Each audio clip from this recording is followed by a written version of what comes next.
আসসালামু আলাইকুম, স্বাগত জানাচ্ছি আরটিভির দুপুরের সংবাদে। শুনছিলেন মার্কেন্টাইল ব্যাংক শিরোনাম। আপনাদের সঙ্গে আছি আমি মৌসুমী রহমান।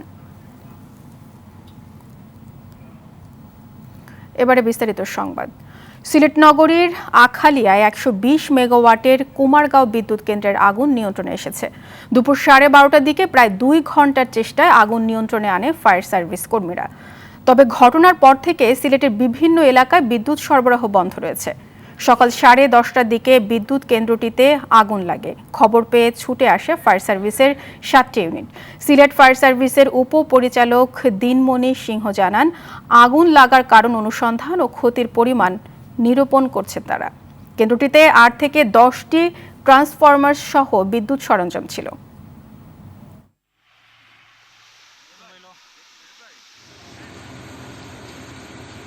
প্রায় 50-60টা ইউনিট ভাগ আছে, এর 3টে বছরে লাগছে, 2টায় অল্প ক্ষতি হয়েছে। এই অয়েল সাপ্লাই ছিল অংশটা, এইটাতে ক্ষতি হয়েছে। এইটা আমরা আগুন নিবানো শেষ, এখন আমরা জাস্ট ঠান্ডা করতেছি। ক্রিকেটার সাকিব আল হাসানকে সামাজিক যোগাযোগ মাধ্যমে হত্যার হুমকিদাতা সিলেটের মহসিন তালুকদার আটক হয়েছে। র্যাব 9-এর একটি দল সুনামগঞ্জের রঞ্জি গ্রামে অভিযান চালিয়ে তাকে আটক করে। কোম্পানি কমান্ডার মোহাম্মদ ফয়সল আহমেদ বিষয়টি নিশ্চিত করেন। মহসিন সোমবার রাতে সামাজিক যোগাযোগ মাধ্যমে লাইভে ধারালো অস্ত্র উঁচিয়ে ক্রিকেট অলরাউন্ডার সাকিব আল হাসানকে হত্যার হুমকি দিয়েছিল।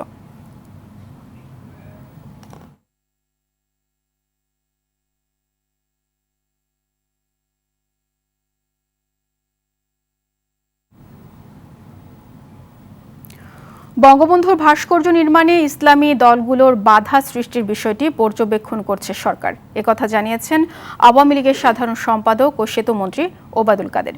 তিনি আরও জানান, স্বাধীনতার সুবর্ণ জয়ন্তী উপলক্ষে বাংলাদেশে আসার আগ্রহ প্রকাশ করেছেন ভারতের প্রধানমন্ত্রী নরেন্দ্র মোদী। ভারতের সঙ্গে এদেশের সম্পর্ক রাখি বন্ধনের মতো বলেও মনে করেন তিনি। সচিবালয়ে ভারতীয় হাই কমিশন কর্তৃক বিশেষ সংস্করণের হাত ঘড়ির মোড়ক উন্মোচন উপলক্ষে এসব কথা বলেন তিনি। করছি এটা আমাদের স্বরাষ্ট্রমন্ত্রী, উনিও হয়তো আসবেন, ওনার সাথে আমার মনে হয় বিষয়টা আলাপ করতে পারে। বাংলাদেশ ভারত সম্পর্ক সময়ের পরীক্ষায় উত্তীর্ণ। দুদেশের বন্ধুত্বপূর্ণ সম্পর্ক ৭১ মহান মুক্তিযুদ্ধের রক্তে রাখি বন্ধনে আবদ্ধ। 1971 মহান মুক্তিযুদ্ধে ভারত সরকার এবং জনগণ আমাদের পাশে দাঁড়িয়েছিল। প্রায় 2 মাস পর বাজারে কমল পেঁয়াজের দর। চলতি সপ্তাহে 2 দফায় 20 টাকা কমে কেজি প্রতি দেশি পেঁয়াজ বিক্রি হচ্ছে 60 টাকায়। আর 5 টাকা করে কমেছে পাকিস্তানি ও মিশরের পেঁয়াজের দামও। এদিকে বারবার অভিযান চালিয়েও কমানো যাচ্ছে না আলুর দাম। তবে ভোক্তাদের কিছুটা স্বস্তি মিলবে সবজির বাজারে। শীতকালীন সবজি বিক্রি হচ্ছে প্রায় অর্ধেক দামে। সেলিম মালিকের রিপোর্ট। গত সেপ্টেম্বরের মাঝামাঝি সময়ে ভারত রপ্তানি বন্ধ করলে দেশি পেঁয়াজের দাম উঠে যায় 90 থেকে 100 টাকায়। বিভিন্ন দেশ থেকে আমদানি করে চাহিদা কিছুটা মেটানো গেলে দাম কমে আসে 80 টাকায়। প্রায় 2 মাস পর ফের 20 টাকা কমেছে পেঁয়াজের দাম। পেঁয়াজ কালকে কিনছিলাম দেশি পেঁয়াজ 58 টাকা, আজকে কিনছি 54 টাকা, 60 টাকা বিক্রি করতেছি। ব্যবসায়ীরা বলছেন, নতুন পেঁয়াজ রোপণের জন্য মজুত করা পেঁয়াজ কৃষক বিক্রি করতে বাধ্য হচ্ছেন, আর এতে বেড়েছে সরবরাহ। শীত আসলে গাছ হয়ে উঠবি, পেঁয়াজের তো গাছ হয়ে উঠবি, এই কারণে একবারে বাই করছে বিদায় যে আপনার দামটা কমে গেছে। তো স্বাভাবিক আসতে আপনার তো সর্বনিম্ন 1.5 মাস লাগবেই আর কি। এদিকে প্রতি সপ্তাহে কয়েক দফা অভিযান চালানোর পরও কিছুতেই কমছে না আলুর দাম, বিক্রি হচ্ছে আগের বাড়তি দামেই।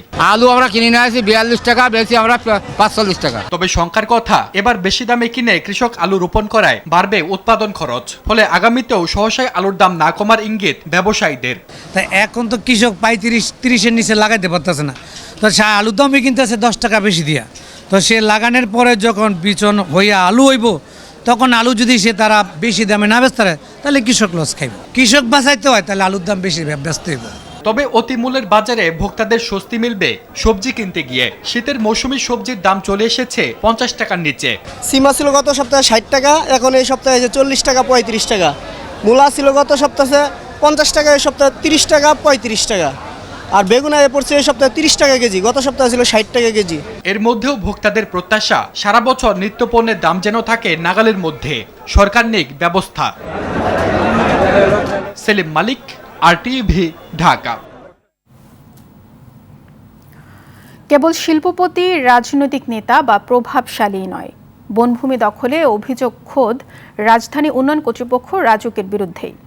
পূর্বাচল প্রকল্পের নামে রাজুক একরের পর একর বনভূমি দখল, শালবন উজাড় ও জলাশয় ভরাট করছে বলে অভিযোগ পরিবেশবাদীদের। যদিও প্রধান বন সংরক্ষকের দাবি এই প্রকল্পে বনের জমি অধিগ্রহণ করা হয়নি। জুলহাস কবিরের ধারাবাহিক প্রতিবেদনের পঞ্চম পর্ব, সঙ্গে ছিলেন গাজীপুর ও টঙ্গী প্রতিনিধি।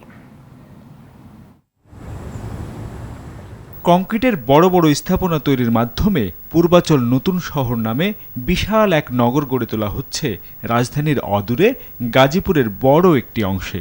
প্রকল্পের আওতায় সেখানে নির্বিচারে ধ্বংস করা হয়েছে কৃষি জমি, বৃক্ষরাজি ও জলধারা। এখনও যে বিশাল বনভূমি দেখা যাচ্ছে তাও প্রকল্পের নামে দখলের পায়তারা চলছে বলে জানায় স্থানীয় বাসিন্দারা। আমি যে জায়গায় আপনাদের সাথে এখন দাঁড়ানো আছি, এটা একটা শালবন ছিল। তো শালবনের দিক দিয়ে রাস্তা নিয়ে গেছে এবং সাইড দিয়ে রাজুক কর্তৃক আবার পরিবেশের জন্য, পরিবেশ বাস্তবায়নের জন্য গাছ রাখছে কিছু। এলাকার লোকজন হিসেবে আমাদের জোর দাবি থাকবে অক্সিজেন সাপ্লাইয়ের যে ফুসফুস, আমাদের যে বেঁচে থাকার মূল উপাদান, সেই বনভূমি যেন কোনোভাবেই ধ্বংস না করা হয়। গাজীপুরের ভাওয়াল জাতীয় উদ্যান ও পূর্বাচলের আশপাশের এই বনভূমিকেই রাজধানীর ফুসফুস ধরা হলেও তা রক্ষায় উদ্যোগ নেই কারো। ঢাকার আশেপাশে থাকা বনভূমি একের পর এক বেদখল হলেও এখন পর্যন্ত পূর্বাঞ্চলের এই বরকা পর্বত এলাকার যে বনভূমি অবশিষ্ট আছে সেটিকে যদি সংরক্ষণ করা না যায় তাহলে ঢাকাবাসীর যে ফুসফুস সেটি আসলে মরে যাবে। এখান থেকে ঢাকাবাসীকে মুক্তি দিতে হলে সরকারকে আসলে খুব দ্রুত সময়ের মধ্যে একটি কঠোর সিদ্ধান্তে আসতে হবে এবং এই বনভূমিগুলোকে সংরক্ষণ করতে হবে। স্বয়ং রাজুক যখন খোলাখুলি মানুষের অধিকার ও পরিবেশ আইন লঙ্ঘন করে তখন উন্নয়নের ধ্বংসযজ্ঞের চেহারাটি পরিষ্কার হয় বলে মনে করেন পরিবেশবাদীরা। আসলে যে ভূমি ব্যবহার পরিবর্তনের ক্ষমতা বিভিন্ন সংস্থার হাতে দিয়ে রাখাটাই এখন সবচেয়ে বড় কালে পরিণত হয়েছে। অর্থাৎ আপনি যদি হঠাৎ করে ভূমি ব্যবহার পরিবর্তন করে বলেন এটা বন না, তখনই কিন্তু কাটাটা তখন জায়েজ হয়ে যায় এবং তখন বন সংরক্ষণ বলেই দিতে পারেন যে আমার বন কাটা পড়েনি, কারণ আমি তো ওর নোমেনক্লেচার বা ওর শব্দটাই, ওর ভূমি ব্যবহারের সংজ্ঞাটাই বদলে দিয়েছি। আমি বলেছি এটা কৃষি জমি, যখন আমি কৃষি জমি বলছি, বন বলছি না, তখন গাছ কাটা জায়েজ হয়ে যায়। তো অতএব এই সমস্ত কারসাজি করেই বনকে ধ্বংস করা হয়েছে। যেগুলো আছে সেগুলো তো রাখতেই হবে, সে ব্যাপারে কোনো দ্বিমত নেই, বরং আরও কত বনভূমি সৃষ্টি করা যায়, সবুজ সৃষ্টি করা যায়, সেই চেষ্টাই করা উচিত। বন বিভাগের কতটুকু জায়গা পূর্বাচল প্রকল্পের অধিগ্রহণ করে বন উজাড় করা হয়েছে তা জানতে চাওয়া হয় প্রধান বন সংরক্ষকের কাছে। কোনো সরকারি ডিপার্টমেন্ট কিন্তু ফরেস্ট ডিপার্টমেন্টের কোনো জায়গা জবরদখল করেনি। যারা নিয়েছে, আমি আগেই বলেছি, 1,60,000 একর বনভূমি বিভিন্ন সরকারি ডিপার্টমেন্টকে তাদের প্রয়োজনে হ্যান্ডওভার করা হয়েছে। এটা কিন্তু একেবারে প্রক্রিয়া মেনটেন করেই, যথাযথ অনুমোদন নিয়েই তাদেরকে হ্যান্ডওভার করা হয়েছে। রাজধানীর পরিবেশ ঠিক রাখতে পূর্বাচল প্রকল্পের নামে বনের জমি কিংবা বনভূমি ধ্বংস না করার জোর তাগিদ দিয়েছেন পরিবেশবাদীরা। জুলহাস কবির, RTV, ঢাকা। শরীয়তপুরের নড়িয়ায় নেওয়া হয়েছে সাবেক ডেপুটি স্পিকার ও বীর মুক্তিযোদ্ধা শওকত আলীর মরদেহ। সকাল 10টার পর সশস্ত্র বাহিনীর হেলিকপ্টারে করে তার মরদেহ নেওয়া হয় নড়িয়ায়। স্থানীয় শহীদ মিনারের সর্বস্তরের মানুষের শ্রদ্ধা নিবেদন শেষে বাদজোহর নড়িয়ার বিহারী লাল সরকারি উচ্চ বিদ্যালয় মাঠে জানাজা অনুষ্ঠিত হবে। পরে তার আবাসস্থল স্বাধীনতা ভবন প্রাঙ্গণে দাফন করা হবে এই বীর মুক্তিযোদ্ধাকে। গতকাল সোমবার ঢাকার সম্মিলিত সামরিক হাসপাতালে শেষ নিঃশ্বাস ত্যাগ করেন তিনি। দীর্ঘদিন ধরে কিডনি, ডায়াবেটিস, উচ্চ রক্তচাপ, হৃদরোগ ও নিউমোনিয়ায় ভুগছিলেন তিনি। শওকত ভাইয়ের মৃত্যু, এটা আমাদের যেটা একটা অপূরণীয় ক্ষতি। আমি বিশ্বাস করি তিনি বেঁচে থাকবেন, তিনি একজন বিপ্লবী। আমরা জাতীয় বীর কল্যাণ সমিতিকে হারিয়ে নড়িয়া সমস্ত আপামর জনসাধারণ সুগাহত। আমরা খুবই মর্মাহত। আমরা হারালাম জাতির একজন বীর সৈনিক। এই ক্ষতি গ্রহণযোগ্য নয়। আজ বাদ জোহর নামাজের জানাজা শেষে বনানী কবরস্থানে দাফন করা হবে বঙ্গবন্ধু শেখ মুজিবুর রহমানের ছোট ভাই শহীদ শেখ আবু নাসেরের সহধর্মিণী ও প্রধানমন্ত্রী শেখ হাসিনা চাচি শেখ রাজিয়া নাসেরকে। গেল রাতে রাজধানীর এভার কেয়ার হাসপাতালে চিকিৎসাধীন অবস্থায় মারা যান তিনি। তার বয়স হয়েছিল ৮৩ বছর। শেখ রাজিয়া নাসেরের মৃত্যুতে শোক জানিয়েছেন প্রধানমন্ত্রী শেখ হাসিনা ও রাষ্ট্রপতি আব্দুল হামিদ।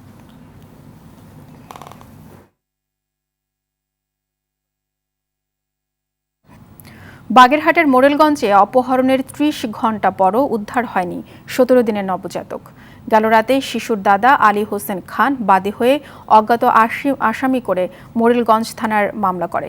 গেল রোববার মধ্যরাতে মোরেলগঞ্জ উপজেলার গাবতলা গ্রামে সুজন খান ও শান্তা আক্তার দম্পতির সন্তান সোহানা আক্তারকে ঘুমন্ত মায়ের কোল থেকে চুরি করা হয়।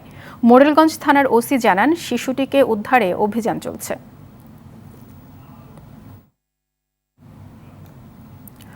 চুয়াডাঙ্গার জীবননগরে উথলি সোনালী ব্যাংকে ডাকাতির ঘটনায় মামলার ২ দিন পার হলেও এখনও মূল আসামিদের গ্রেপ্তার করতে পারেনি পুলিশ। তবে জীবননগরের দেহাটি থেকে রাজু নামের একজনকে আটক করা হয়েছে বলে জানায় স্থানীয়রা। তবে তা স্বীকার করছে না পুলিশ। এর আগে জিজ্ঞাসাবাদের জন্য ঘটনার দিন গ্রাহক সহ ৬ জনকে থানায় নেওয়া হলেও তথ্য না পেয়ে ছেড়ে দেওয়া হয়। গেল রোববার দুপুরে জীবননগরের সোনালী ব্যাংক শাখায় ৩ সন্ত্রাসী ব্যাংক কর্মকর্তাদের অস্ত্রের মুখে জিম্মি করে নগদ ৮,৮২,০০০ টাকা লুট করে পালিয়ে যায়। পরে অজ্ঞাত ৩ জনকে আসামি করে জীবননগর থানায় মামলা করেন ব্যাংকের ব্যবস্থাপক।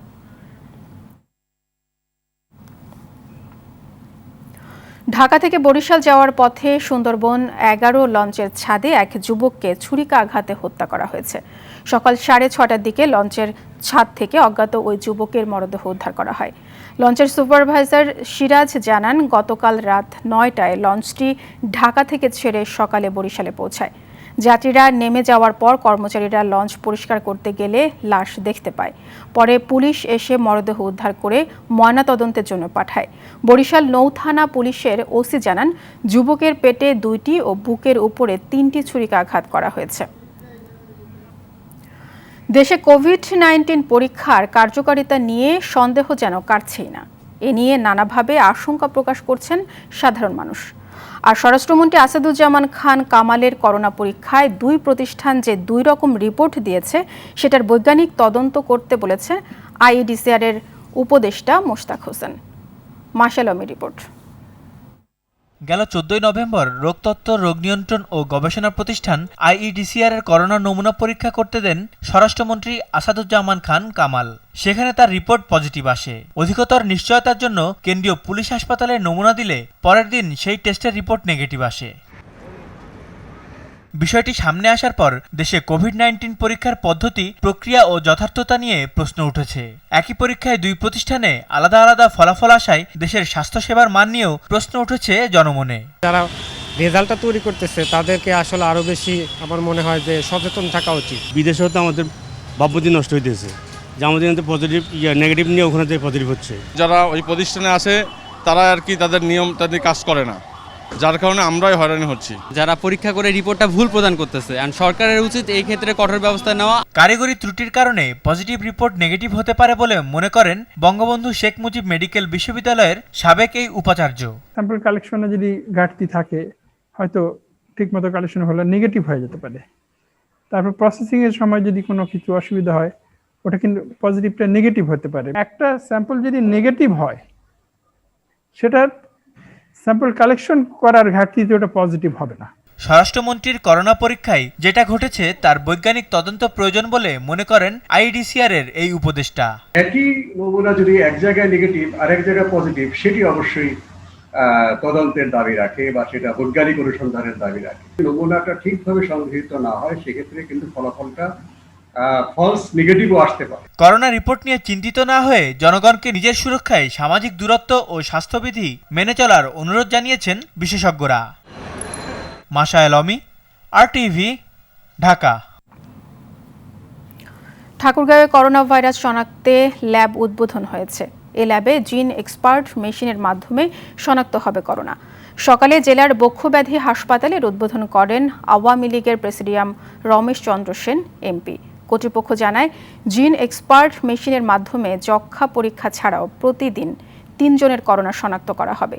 পরবর্তীতে আরেকটি মেশিন যুক্ত হলে এর পরিধি বাড়বে। অনুষ্ঠানে civil surgeon doctor Mahfuzar Rahman ও ঠাকুরগাঁও আধুনিক সদর হাসপাতালের তত্ত্বাবধায়ক ডাক্তার নাদিরুল আজিজ চপল সহ সংশ্লিষ্টরা উপস্থিত ছিলেন। বন্যার পর এবার ফরিদপুরে দেখা দিয়েছে নদী ভাঙন। আতঙ্কে দিন কাটাচ্ছে ভাঙন কবলিত এলাকার হাজারো পরিবার। নদীগর্ভে বিলীন হচ্ছে বসতবাড়ি ও কৃষি জমি। হুমকিতে বীরশ্রেষ্ঠ মুন্সি আব্দুর রৌফের বাড়ি যাওয়ার সড়ক, গোলডাঙ্গি ব্রিজ, স্কুল, আশ্রয়কেন্দ্র সহ বিভিন্ন স্থাপনা। ভাঙন রোধে কাজ করার কথা জানালেন পানি উন্নয়ন বোর্ডের কর্মকর্তা। ফরিদপুর প্রতিনিধি জাকির হোসেনের তথ্যচিত্রে আরও জানাচ্ছেন দীপ্তচন্দ্র পাল। পদ্মা নদী বেষ্টিত ফরিদপুর সদর ও চরভদ্রাসন সদরপুর উপজেলা। গেল 2 দশকে নদীগর্ভে বিলীন হয়েছে উপজেলার অসংখ্য ঘরবাড়ি, কৃষিজমি, স্কুল, মাদ্রাসা, মসজিদ, মন্দির, হাটবাজার সহ গুরুত্বপূর্ণ স্থাপনা। হুমকির মুখে রয়েছে আরও অনেক স্থাপনা। মধুখালী উপজেলার কামারখালী ইউনিয়নের অনেক জায়গা মধুমতির গর্ভে চলে গেছে। বন্ধ রয়েছে বীরশ্রেষ্ঠ আব্দুল রৌফের গ্রামের বাড়ি যাওয়ার যোগাযোগ ব্যবস্থা। পাবলিকের এতই অসুবিধা যে তাদের নিত্য প্রয়োজনীয় দ্রব্যাদি, এমনকি অ্যাম্বুলেন্স নিয়ে কোনো রুগী বাইরে নিয়ে যাবে এমন কোনো পরিস্থিতি এখানে নেই। রাস্তাঘাট ভাঙার কারণে অনেক সমস্যা আছে। স্কুল কলেজের ছাত্রছাত্রীরা যাইতে ভয় পাচ্ছে। বীরশ্রেষ্ঠ জাদুঘর, জাতিবাড়ি এখানে পথ নাই, যাওয়ার মতন কোনো রাস্তাঘাট নাই। এই নদী ভাঙনের বিলীন হয়ে গেছে। আমরা হাট বাজার করতে পারি নিয়ে, আমাকে মালমাত্রা আনতে পারি নিয়ে, আমাকে বহু সমস্যায় আমরা পড়ে নিয়েছি। আমরা রাস্তা চাই এবং নদী ভাঙন বন্ধ চাই। নতুন প্রকল্পের মাধ্যমে শুষ্ক মৌসুমে তীর সংরক্ষণ, বাঁধ সংস্কারের আশ্বাস দিলেন পানি উন্নয়ন বোর্ডের নির্বাহী প্রকৌশলী। আমরা ইতিমধ্যে মধুমতি নদীর বাম তীরের সংরক্ষণ এবং ড্রেজিং প্রকল্পটা পানি সম্পদ মন্ত্রণালয়ে দাখিল করা হয়েছে। প্রকল্পটা ইকনেক কর্তৃক অনুমোদিত হলে আমরা মধুমতি নদীর বাম তীরের জনগণকে একটা স্থায়ী সুরক্ষার ব্যবস্থা আনতে পারবো। শুধু আশ্বাস নয়, অচিরেই নদী ভাঙন রোধ না হলে অনেক গ্রামের অস্তিত্ব বিলীন হওয়ার আশঙ্কা এলাকাবাসীর। দীপ্তচন্দ্র পাল, RTV। দর্শক, করোনায় জার্মানির সবশেষ পরিস্থিতি জানাতে এই মুহূর্তে জার্মানির ফ্রাঙ্কফুর্ট থেকে যোগ দিচ্ছেন জার্মান বাংলা প্রেস ক্লাবের সভাপতি খান লিটন। লিটন, বলা হচ্ছে যে জার্মানিতে করোনার দ্বিতীয় ওয়েভ বেড়ে চলছে। এখনো পর্যন্ত শনাক্ত 8 লাখ ছাড়িয়েছে। ইউরোপের সার্বিক পরিস্থিতি কি, বিস্তারিত জানাবেন। আপনি যেমনটি বলছিলেন, ইউরোপে দ্বিতীয় ছবলটায় সবকিছু তছনছ করে দিচ্ছে।